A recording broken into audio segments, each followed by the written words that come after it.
Hello everyone, आपका अपने channel होम्योटेक with SP Y में आपका स्वागत है। आज हम लोग जो टॉपिक पढ़ने वाले हैं उसका नाम है बाइनोमियल डिस्ट्रीब्यूशन। तो बाइनोमियल डिस्ट्रीब्यूशन में सबसे बड़ा जो रोल है वो बोल सकते हैं बर्नौली जी का है। ठीक है, तो बर्नौली साहब ने क्या किया, ट्रायल किए, बहुत सारे नंबर्स के बहुत सारे एक्सपेरिमेंट किए, तो उससे जो आउटकम निकला, आप बोल सकते हो जो आउटकम्स हमें प्राप्त हुए वो या तो सक्सेस के रूप में प्राप्त हुए या तो फेलवर के रूप में प्राप्त हुए। ठीक है, मींस जो आउटकम्स हमें मिलेगा या तो वो यस में होगा या तो नो में होगा। जैसे कि फॉर एग्जांपल अगर मैं बोलूं कि एक कॉइन को मैं हवा में उड़ाता हूं, उछालता हूं, तो या तो हेड आएगा या तो टेल आएगा। तो मेरा सक्सेस, अगर मैंने कह दिया कि हेड आना चाहिए, अगर मैंने कह दिया हेड आना चाहिए और आ गया टेल, तो मेरे लिए क्या हो गया, ये फेलुअर हो गया। इन केस मैंने चाहा कि हेड आए और हेड ही आ गया, तो ये मेरे लिए क्या हुआ, सक्सेस हुआ। हम लोग डेली लाइफ में क्वेश्चन प्रैक्टिस करते हैं, राइट। क्वेश्चन प्रैक्टिस करते हैं तो हम लोग क्वेश्चन को जब सॉल्व करने जाते हैं तो लगता है यार फंस गए। तो अगर हम लोग स्टार्ट भी नहीं करेंगे तो क्या होगा, तब तो हमें कुछ आउटकम्स ही नहीं मिलेगा। लेकिन जब हम स्टार्ट करते, क्वेश्चन की प्रैक्टिस करना स्टार्ट करते, तो हमें वहां पे दो आउटकम ही मिल सकते हैं, या तो क्वेश्चन सॉल्व हो जाएगा या तो क्वेश्चन सॉल्व नहीं होगा। अगर क्वेश्चन सॉल्व करना मेरी सक्सेस है, तो अगर क्वेश्चन सॉल्व नहीं हुआ तो वो मेरे लिए फेलुअर हो जाएगा। ठीक है, तो इस मेरा सिंपल सा कहने का मतलब ये है कि एक्सपेरिमेंट करने के बाद ये आउटकम मिला कि या तो हमें सक्सेस मिलेगी या तो हमें फेलुअर मिलेगा। ठीक है, तो जो हम लोग बाइनोमियल डिस्ट्रीब्यूशन में जो प्रोबेबिलिटी फाइंड आउट करते हैं वो कैसे फाइंड आउट करते हैं, तो P of random variable x जो कि फाइंड आउट करते हैं, ये रामबाण है इस चैप्टर के लिए। ये फॉर्मूला हमें याद होना चाहिए, तभी हम लोग बाइनोमियल डिस्ट्रीब्यूशन या बाइनोमियल डिस्ट्रीब्यूशन के क्वेश्चन को सॉल्व कर पाएंगे। तो P of random variable x, तो इसको फाइंड आउट करने के लिए क्या हो जाता है, p की पावर x और q की पावर n माइनस x। अब हम लोग अगर इस फॉर्मूले को केवल डिस्कस कर ले अगर अच्छे से, तो आधा तो यहीं पे सॉल्व हो जाती चीजें। तो वन बाय वन हम लोग डिस्कस करेंगे। तो जो हमारा n है, अगर मैं इसे नंबर ऑफ एक्सपेरिमेंट बोलूं, जो कि बर्नौली साहब ने अलग अलग चीजों पर एक्सपेरिमेंट किया, ठीक है, तो उस एक्सपेरिमेंट करने के बाद उन्हें या तो सक्सेस मिली या तो फेलुअर मिला। तो ये क्या है, n यहाँ पे, या तो जो हम लोग एक्सपेरिमेंट कर रहे हैं, एक्चुअली n क्या है, मेरा एक्सपेरिमेंट है, नंबर ऑफ एक्सपेरिमेंट क्या है, नंबर ऑफ एक्सपेरिमेंट। ठीक है, x क्या है मेरे लिए, x क्या है जो मेरा जो मुझे सॉल्व करना है। जैसे कि अगर मैं एक क्वाइन को लूं, तो क्वाइन में अगर मुझे हेड लाने पे जीत मिल रही है या सक्सेस मिल रही है, तो हेड मेरे लिए क्या है, सक्सेस है। ठीक है, तो x क्या है, सक्सेस को डिफाइन करेगा, x क्या है, सक्सेस को डिफाइन करेगा, सक्सेस डिफाइन करेगा।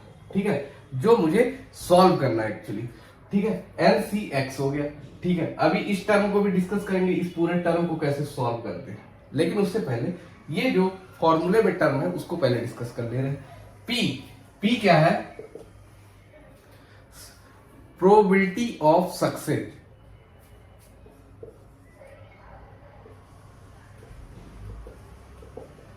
Probability of success. और Q क्या है, प्रोबेबिलिटी ऑफ फेलियर।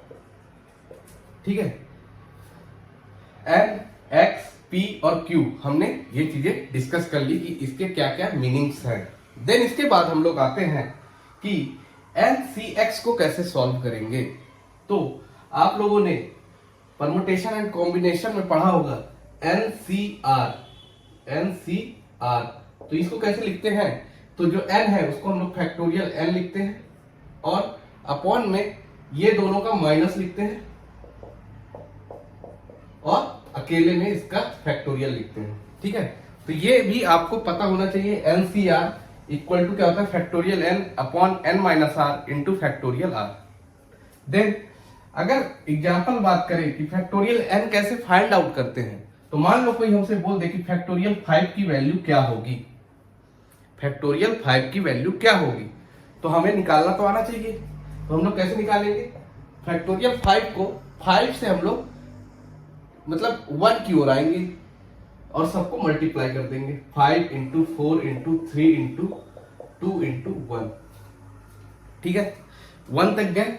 अब इनको मल्टीप्लाई कर दो, तो 5 4 जा 20, 3 जा 60, 2 जा 120, तो फैक्टोरियल 5 की वैल्यू क्या होगी 120। एक्चुअली ये अपने को ना फैक्टोरियल 6 तक याद होना चाहिए। तो देखो फैक्टोरियल 6 की वैल्यू क्या होती है,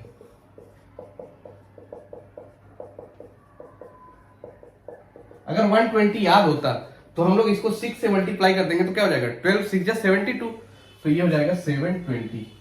क्लियर। इसी टाइप से फैक्टोरियल 4 अगर कोई बोल दे कितना होगा, तो 4 3 2 1 दैट इज इक्वल टू 24। तो ऐसे हम लोग फैक्टोरियल 3 फैक्टोरियल 2 फैक्टोरियल 1 निकाल सकते हैं। और अगर हमें कोई पूछे फैक्टोरियल 0 की वैल्यू कितनी होगी, तो वो होगी 1, ये याद होना चाहिए, ठीक है। इस पे लोग कंफ्यूज हो जाते हैं, फैक्टोरियल 0 की वैल्यू भी 1 होगी और फैक्टोरियल 1 की भी वैल्यू 1 होगी। क्लियर है। तो अब मान लो इसको भी सॉल्व करना सीख ले, NCX जैसा कि मैंने लिखा उस फॉर्मूले के रूप में। तो मान लो मुझे अगर बोले 5C2 की वैल्यू बताओ, 5C2 की वैल्यू बताइए, तो क्या करेंगे, ऊपर वाले का factorial, factorial 5 upon 5 minus 2, 5 minus 2 का फैक्टोरियल इंटू ये वाले फैक्टोरियल 2, राइट। तो ये क्या बन गया, factorial 5 upon factorial 3 into factorial 2। अब इसको ओपन कर दो, 5 into 4 into factorial 3 upon factorial 3 into factorial 2, तो 3 से 3 कैंसिल आउट हो गया, फैक्टोरियल 3 से कैंसिल आउट हो गया, तो क्या बचा, 5 4 जा 20 और 2 into 1 that is equal to 10। बोल सकते हैं कि नहीं, मीन्स 5C2 को अगर हम लोग सॉल्व करें तो इसकी वैल्यू क्या होगी, 10 होगी। 5C2 को अगर हम लोग सॉल्व करें तो इसकी वैल्यू क्या मिलेगी मेरे दोस्त, 10 मिलेगी। क्लियर है। अगर ये चीजें क्लियर है तो क्वेश्चन को तो हम लोग उड़ा देंगे। क्या याद होना चाहिए हमें, NCX P की पावर X Q की पावर N माइनस X, बस इतना ही हमें याद होना चाहिए इस टॉपिक में, इस पूरे चैप्टर में। तो हम लोग क्वेश्चन के साथ खेलेंगे फिर, ठीक है। तो होप कि आपको ये फॉर्मूला अच्छे से याद हो गया होगा। आप लोग स्क्रीनशॉट ले लो। तो इस पे हम लोग क्वेश्चन नंबर 1 देखेंगे, ठीक है। इसको काफी आराम से समझ के बहुत ही अच्छे तरीके से डिस्कस करके सॉल्व करेंगे, जिससे कि हमें आने वाले क्वेश्चन में कम से कम डाउट आए, ठीक है। तो सबसे पहले हम लोग क्वेश्चन को रीड करते हैं। क्या दिया है, अ डाई इज थ्रोन 6 टाइम्स। तो देखो अभी तक हम लोग जब डाई को कभी भी यूज कर रहे थे तो हम लोग max to max 2 times use कर रहे थे, राइट। जिसकी जो सैंपल स्पेस आ रहा था कितना आ रहा था, 36। जब एक डाइस को फेंकते थे तो 6 आते थे सैंपल स्पेस, जब 2 डाई को करते थे तो 36। अब बताओ मुझे, अगर 6 टाइम्स आप किसी डाइस को फेंकोगे तो उसका आउटकम कितना ज्यादा होगा, सैंपल स्पेस कितना ज्यादा होगा, कैसे सॉल्व करोगे। तब तो आपको 2 मिनट 3 मिनट आपको एक क्वेश्चन सॉल्व करने के लिए मिल रहे हैं। आप अगर बाइनोमियल साहब नहीं आएंगे तो फंस जाओगे, ठीक है। तो आपको ये भी यहाँ पे कि ये डाई है जो 6 टाइम्स हम लोग ट्रायल कर रहे हैं, एक्सपेरिमेंट कर रहे हैं, ठीक है। तो मैंने क्या बोला था, n क्या है हमारा, नंबर ऑफ एक्सपेरिमेंट। चलिए लिखते चलिए सॉल्यूशन, देखिए कितना आसान हो जाएगा कि n मेरा क्या हो गया 6, ठीक है। n मेरा हो गया 6। If getting an odd number, if getting an odd number, हमारा ऑड नंबर लाना क्या है, सक्सेस है। तो x मेरा क्या है, x ऑड नंबर लाना मेरा, getting odd number, getting odd number क्या है मेरे लिए, सक्सेस है, ठीक है। फाइंड द प्रोबेबिलिटी ऑफ, देखिए मुझे इतनी ही चीजें दी है। अब मुझे अगर फॉर्मूला पता हो कि P ऑफ x क्या होता है एन सी एक्स पी की पावर एक्स क्यू की पावर एन माइनस एक्स, ये होता है। मुझे एन पता है, एक्स पता है, पी और क्यू मिल जाए, मतलब प्रोबेबिलिटी ऑफ सक्सेस और प्रोबेबिलिटी ऑफ फेलियर मिल जाए, तो मैं क्वेश्चन को तो उड़ा दूंगा। Clear?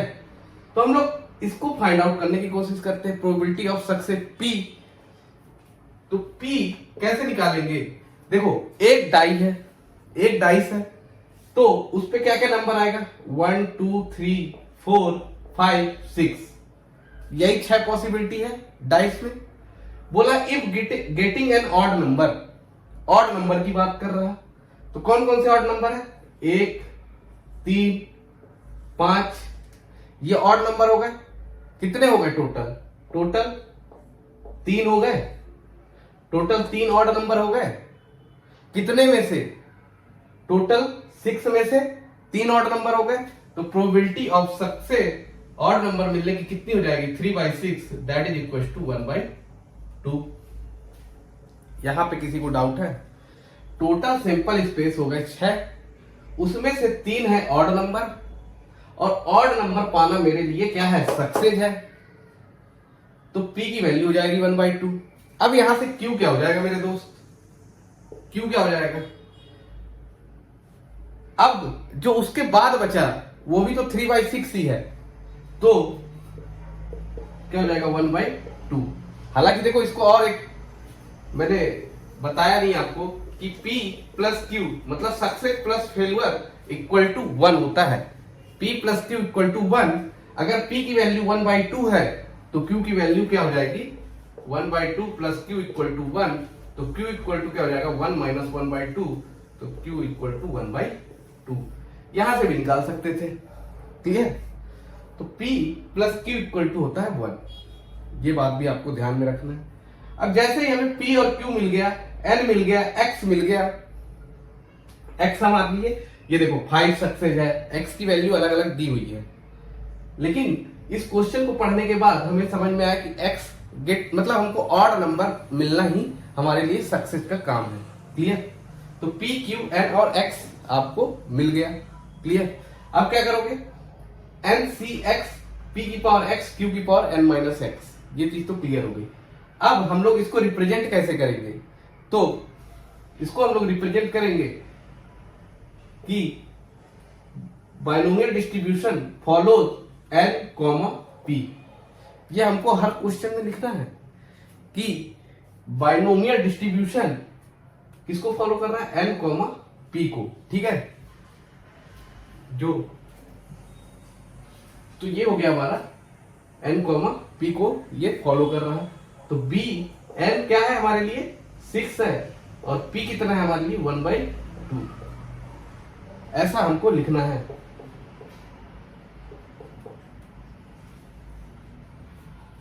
X follows binomial distribution N, P। X follows binomial distribution, N की वैल्यू 6 है और 1/2। ठीक है? प्रोबेबिलिटी है सक्सेस की। देन अब हम इसको अब 1 by 1 क्वेश्चन को सॉल्व करते हैं। पहला क्वेश्चन क्या है? 5 सक्सेस। X मेरे लिए क्या है? गया 5 सक्सेस। ठीक है? X क्या हो गया मेरे लिए? 5 सक्सेस मिलना मेरे लिए निकालना है। तो यहां से हम लोग क्या निकालेंगे कि P of X equal to 5 N C X, तो N की वैल्यू क्या है? 6 है, 6 C 5 होगा। N C X, X क्या वैल्यू? 5 है, तो N की वैल्यू 6, 6 C 5, P की वैल्यू है 1/2, 1/2 की पावर X, X कितना है? तो 5 है, इंटू Q कितना है? 1/2, Q कितना है? 1/2, N माइनस X, तो N कितना है मेरे पास? 6 माइनस X कितना है? 5। तो क्या बन गया? 6C 5 1/2 की पावर 5 1/2, 6 माइनस 5 1 हो जाएगा। देन इसके बाद इसको सॉल्व कैसे करोगे? 6C5 को कैसे सॉल्व करोगे? बताया था एनसीआर को factorial n upon n minus r का फैक्टोरियल इंटू फैक्टोरियल r। तो सेम 6 इंटू फैक्टोरियल 5, या फिर चलो फिर से एक बार बता देते हैं कि NCR बराबर क्या होता है, factorial n upon n minus r का फैक्टोरियल इंटू फैक्टोरियल r। ठीक है, तो अब इसको लगाते हैं, तो यहां से क्या हो जाएगा, n की वैल्यू है 6, तो factorial 6 upon n minus r 6 minus 5 का factorial into factorial r factorial 5, ये हो गया। अब देखो 1/2 की पावर 5 है और 1/2 की पावर इसको बोल सकते हैं कि 1 है, तो 1/2 की पावर 6 हम लोग बोल सकते हैं, क्योंकि बेस सेम है तो पावर ऐड हो जाएगी, तो ये क्या हो गया 1/2 की पावर 6 हो गई। क्लियर है यहाँ तक।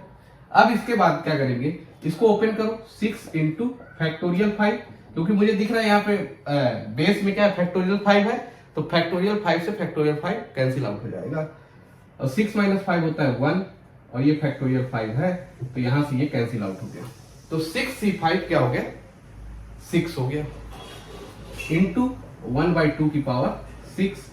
अब इसको सॉल्व कर सकते कि नहीं, इसको कर सकते हैं, तो 6 इंटू 1/2 की पावर 6 मीन्स 1 1 2 2 2 6 टाइम्स 3 1 2 3 4 5 6 टाइम। अब 2 से ये कैंसिल आउट कर दो, 2 3 जन, ये क्या आ जाएगा 3 अपॉन 2 रेज पावर 5। जो पहला ये 5 सक्सेस वाला क्वेश्चन था उसका आंसर क्या होगा, 3 अपॉन 2 2 जा 4 2 जा 8 2 जा 16 2 जा 32, तो इसको बोल सकते हैं 3 अपॉन 32 या 3 अपॉन 2 रेज पावर 5, जो मन करे आप बोल सकते हो।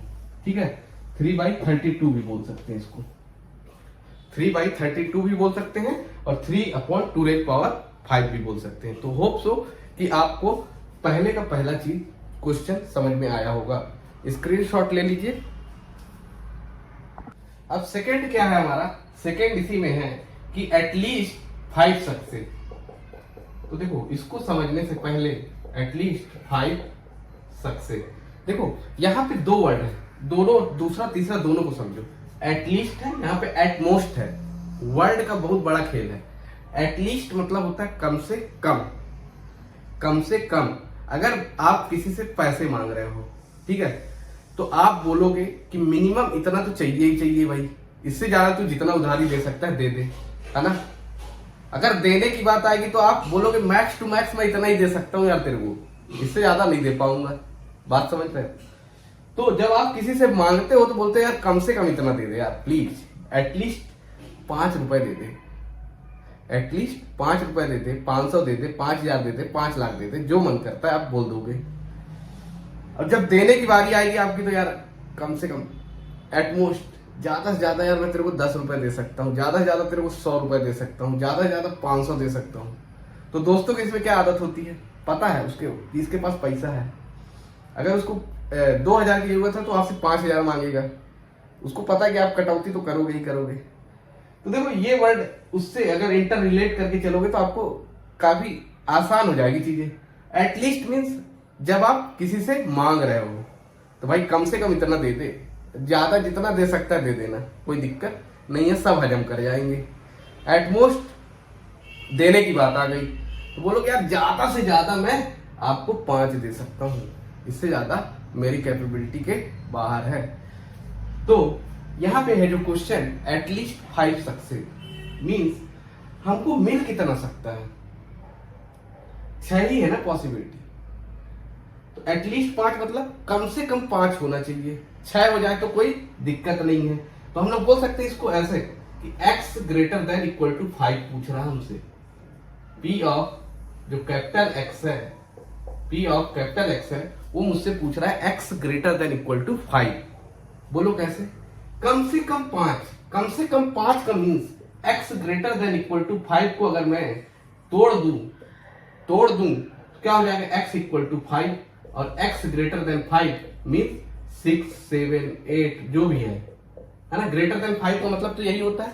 अभी क्वेश्चन से अभी परे चल रहे हैं हम लोग, समझने की कोशिश कर रहे हैं। इसका मतलब क्या हुआ कि ग्रेटर देन 5 और इक्वल टू 5, तो 5 तो होना चाहिए, कम से कम 5 तो इक्वल टू 5। उससे ज्यादा हो जाए कोई दिक्कत नहीं, तो 5 से बड़ा 5 हो जाए, 6 हो जाए, 7 हो जाए, 8 हो जाए, कुछ भी हो जाए, कोई दिक्कत नहीं है। तो ये वर्ड समझ गए, एटलीस्ट 5 मतलब x greater than equal to 5। अब देखो, अब इसमें क्या करोगे, एटलीस्ट 5 बोला तो मतलब p of x equal to 5, कम से कम 5 और 6 भी हो जाए तो कोई दिक्कत नहीं है। क्लियर है यहां तक? तो अब इसको कैसे सॉल्व करोगे, तो देखो कर लो। ये क्या होता है formula, n c x p की पावर x q की पावर n माइनस x। तो n की वैल्यू थी 6, x की वैल्यू है 5, p की वैल्यू है 1/2, है ना।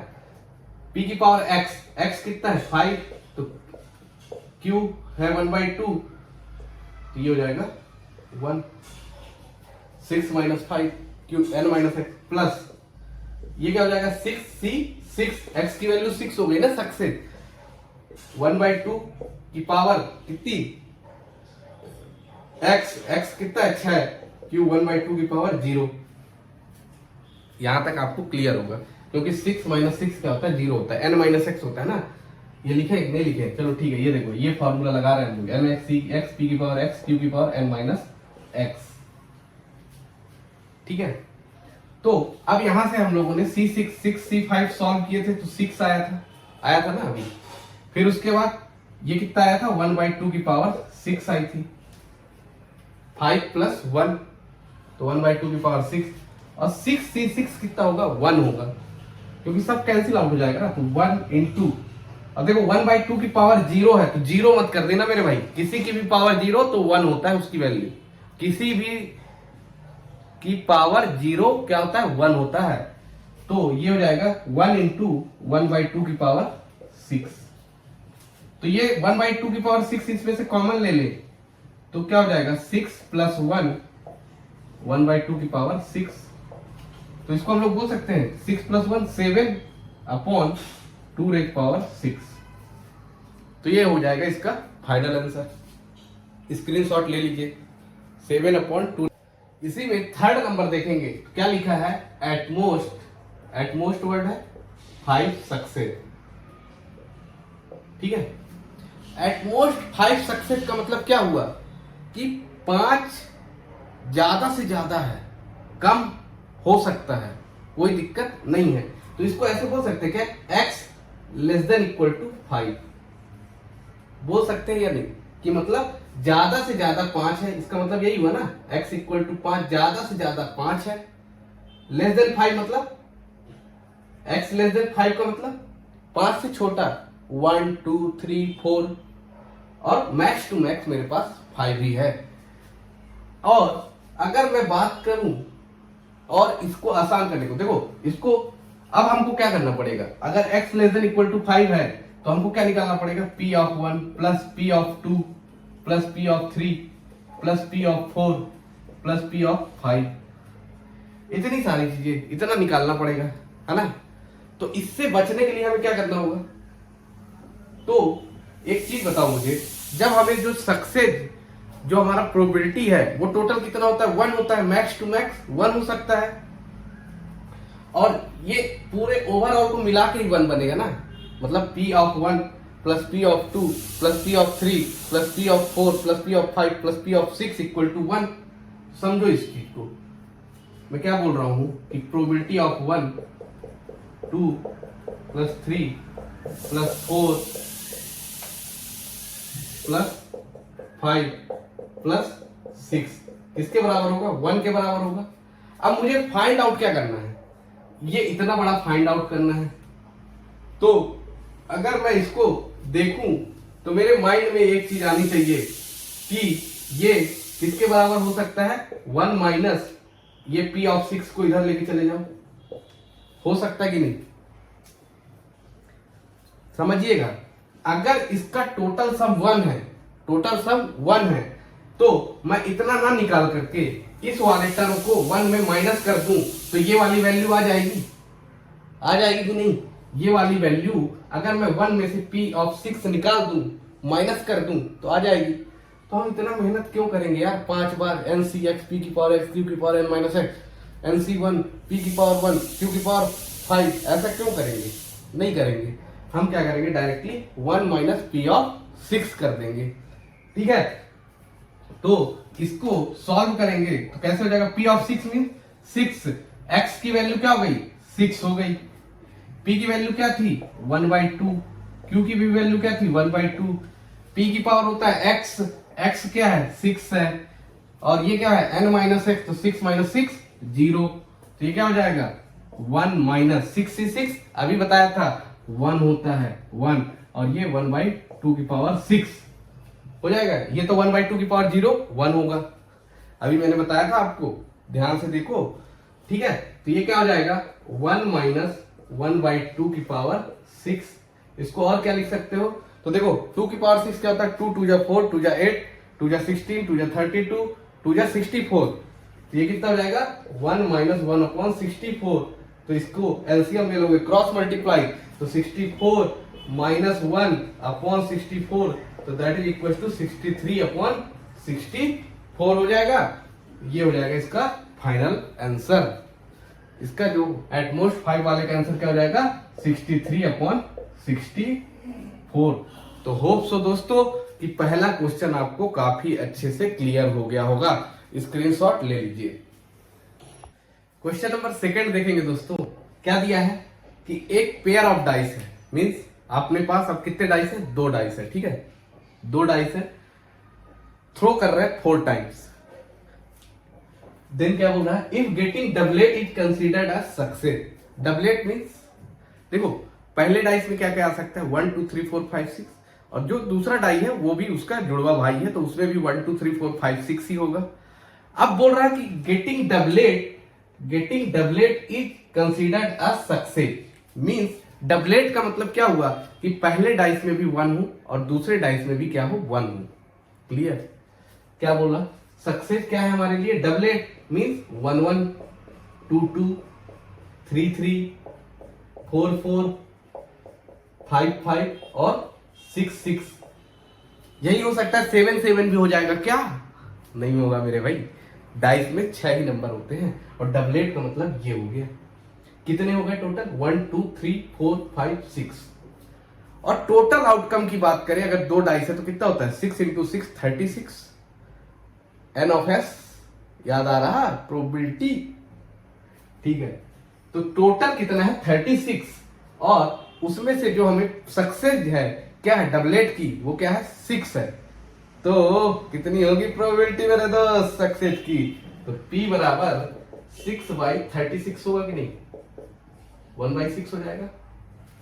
और क्या बताया था कि P प्लस Q सक्सेस की मिल गई तो फेलवर की भी तो निकाल लोगे, Q की भी वैल्यू क्या बोला था P plus Q equal to होता है 1, तो P की वैल्यू है 1/6 प्लस Q इक्वल टू 1, तो Q इक्वल टू 1 माइनस 1/6 होगा, तो 6 को क्रॉस मल्टीप्लाई कर दो तो ये क्या हो जाएगा 5/6, तो P की वैल्यू आ गई 1/6 और Q की वैल्यू आ गई 5/6, बहुत बढ़िया।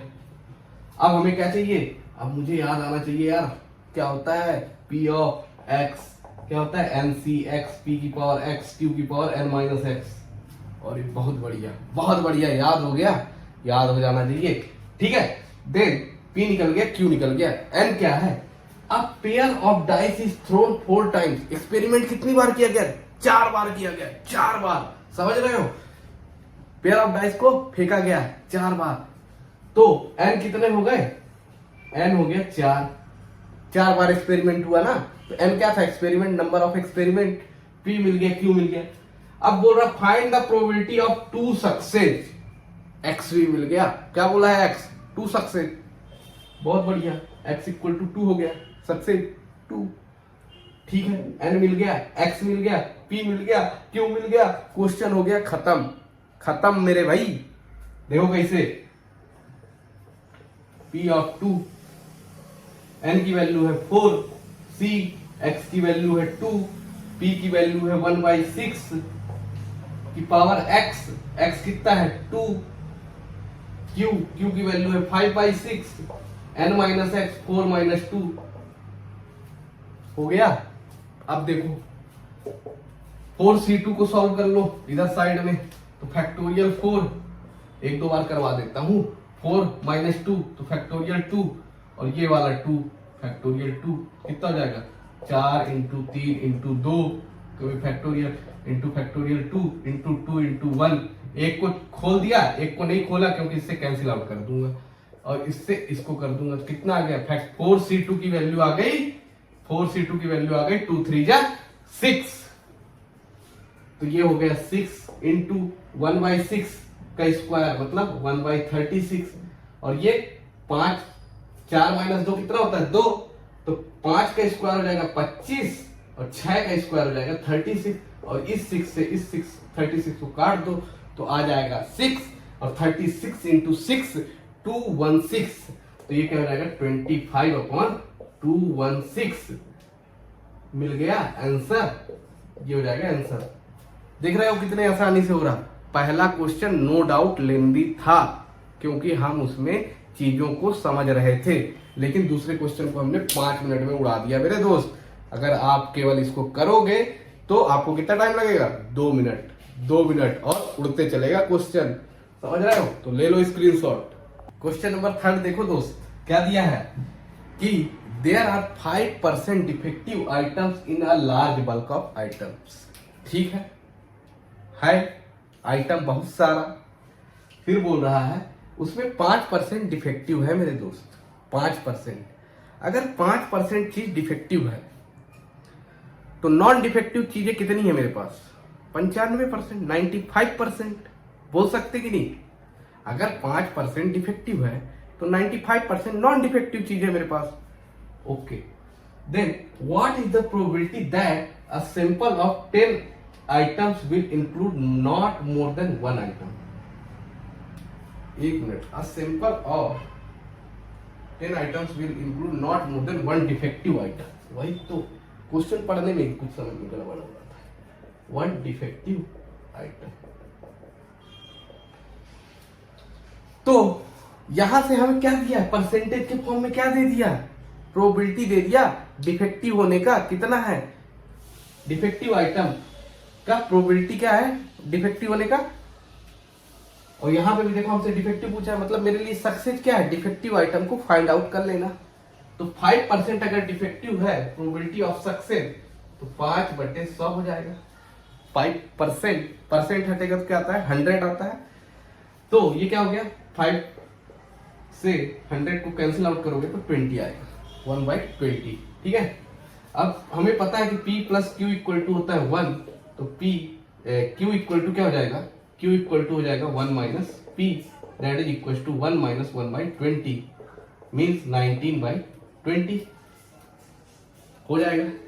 ये चीज तो हमें क्लियर हो गई होगी अब तक कि P आ गया 1/20, Q आ गया 19/20। ठीक है, अब मेरा काम है N को खोजना, क्योंकि मेरा फॉर्मूला क्या होता है NCX, P की पावर X, Q की पावर N माइनस X, यही होता है। तो N मुझे मिल जाए तो मैं तो क्वेश्चन को उड़ा दूंगा। What is the probability that a sample of 10 items। अब आप एक्सपेरिमेंट क्या कर रहे हो, 10 आइटम में से निकाल रहे हो कि डिफेक्टिव निकल जाए, डिफेक्टिव निकल जाए, डिफेक्टिव निकल जाए। 10 आइटम में से ही कर रहे हो ना आप खेला। तो n बराबर क्या हो गया, n बराबर हो गया 10, n बराबर हो गया 10। क्लियर है, n मिल गया। x क्या है, not more than 1 defective item, means एक से ज्यादा डिफेक्टिव आइटम नहीं होना चाहिए। नॉट मोर देन 1 मतलब x क्या होना चाहिए, लेस देन इक्वल टू 1 होना चाहिए। समझ रहे हो इस लाइन को, ये वाली लाइन समझो। Not more than 1 defective item means x less than equal to 1 होना चाहिए। इसका मतलब क्या हुआ कि x इक्वल टू 1 होना चाहिए, या तो x से छोटी वैल्यू होनी चाहिए, मीन्स 0, या तो 0 या तो 1। इसका मतलब क्या हुआ, या तो 0 डिफेक्टिव मिले या तो केवल और केवल एक डिफेक्टिव आइटम मिले।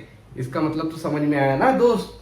ठीक है, अब देखो n मिल गया, p मिल गया, q मिल गया, और x क्या है ये मिल गया कि लेस देन इक्वल टू 1 है। तो हम लोगों को प्रोबेबिलिटी निकालना है किसकी किसकी, तो x less than equal to 1 mean 0 और 1 की। तो p of x equal to 0 प्लस p of x equal to 1, यही तो हमको फाइंड आउट करना होगा। ये बात समझ में आ रही कि नहीं। अगर नॉट मोर देन 1 है मीन्स एक क्या है, एक से छोटी वैल्यू चाहिए ना हमको, 1 से छोटी वैल्यू चाहिए, तो वही है ना 1 और 0, ठीक है। तो अब यहां से क्या हो जाएगा, हमें फॉर्मूले में पुट करना है, n की वैल्यू है 10, c x की वैल्यू क्या है 0, p की वैल्यू क्या है 1/20 की पावर x कितना है 0 और ये कितना है 19/20, n माइनस एक्स 10 माइनस 0, चलो कर देते हैं, प्लस 10c1, p की वैल्यू है 1/20, x की वैल्यू है 1 और 19/20 की पावर 19, नहीं क्या होगा 10, ये 9 होगा, सॉरी 10 माइनस 1, ठीक है 10 माइनस 1 9 होगा, वेरी गुड। अब देखो इसकी वैल्यू क्या होगी, 10c0 की वैल्यू क्या होगी मेरे दोस्त, सबसे बड़ा क्वेश्चन, चैलेंजिंग, क्या करोगे। तो अब इसकी वैल्यू हमको पता करनी है, इसकी तो वैल्यू अपने को पता है कि 10c1 को सॉल्व करेंगे तो क्या मिलेगा 10 मिलेगा, और 10c0 को सॉल्व करोगे तो क्या मिलेगा मेरे दोस्त, 10c0 को भी सॉल्व करोगे तो 1 ही मिलेगा, ठीक है, ये याद रखना, क्योंकि फैक्टोरियल ऑफ जीरो क्या होता है, मैंने बताया था, अगर जैसे देखो जिसको कंफ्यूजन है मैं बता दूं, इसका क्या होता है NCR बराबर क्या होता है, देखो NCR बराबर क्या होता है factorial n upon n minus r into factorial r। तो फैक्टोरियल n मतलब n की वैल्यू क्या है 10, factorial 10, n minus r 10 minus 0 factorial 10 into factorial 0। तो ये देखो 10 से 10 तो कैंसिल आउट हो गया, और ये 0 की फैक्टोरियल 0 की वैल्यू क्या होता है था 1 होती है, तो 1 अपॉन 1 क्या हो जाएगा 1 होगा। तो यहां से 10c0 की वैल्यू क्या हो जाएगी मेरे दोस्त 1 हो जाएगी, और ये किसी भी के भी पावर अगर 0 है तो इसकी भी वैल्यू 1 हो जाएगी, और ये क्या हो जाएगा 19/20 की पावर 10, 10 माइनस 0 10 ही होगा, क्लियर है। देन 10c1 की वैल्यू क्या होगी 10 होगी, और ये 1/20 और ये 19/20 की पावर 9।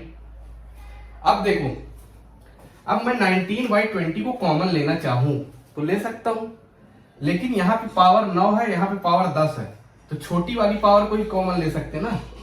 तो यहां से मैं 19/20 की पावर 9 को कॉमन ले लेता हूं, तो यहां क्या बचेगा 1, ठीक है, और यहां पे क्या बचेगा 10/20,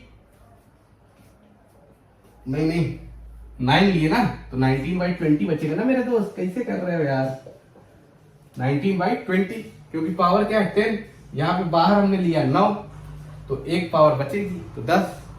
देन यहाँ पे क्या बचेगा 10/20 प्लस 10/20, ठीक है, हो गया 10 1 जा 2 जा, तो इसको सॉल्व करोगे तो क्या आएगा 19/20 की पावर 9 अपॉन, इसको सॉल्व कर लो 19 2 जा 38 प्लस 20 into 1 20 अपॉन 20 दूनाई 40 होगा, क्रॉस मल्टीप्लाई कर दिया 19 2 जा 38, 20 1 जा 20, 20 into 2 40, तो ये कितना आ जाएगा 38 प्लस 20 कितना होगा, देखो ये हो गया 19/20 की पावर 9, और ये हो जाएगा 58 अपॉन 40, तो 2 से कट कर दो तो 29 29 और ये 20, तो ये कितना आ जाएगा, इसको हम लोग बोल सकते हैं 29/20 इंटू 19/20 की पावर 9, ये हो जाएगा इसका फाइनल आंसर। तो होप कि आपको क्वेश्चन नंबर 3 भी समझ में आ गया होगा। देखो कैलकुलेशन पार्ट आपके हाथ में है, समझाने वाला पार्ट मेरे हाथ में है, तो आप समझ लो, क्वेश्चन को समझ में आना चाहिए, बाकी तो आप सॉल्व कर लोगे, अगर आपका बेसिक क्लियर हो गया तो आप सॉल्व कर लोगे, प्रैक्टिस से आपको क्वेश्चन सॉल्व हो जाएंगे। तो होप सो वीडियो ज्यादा लंबी हो जाएगी, क्योंकि पहला लेक्चर है, बहुत बोरिंग भी होता है लोगों को ये वाला चैप्टर, तो आप लोग यहीं तक देखो, अगर मजा आया हो तो लाइक करो, दोस्तों के साथ शेयर करो, और चैनल को दबा के सब्सक्राइब कर लो, वही मेरे दोस्त। Thank you for watching this video.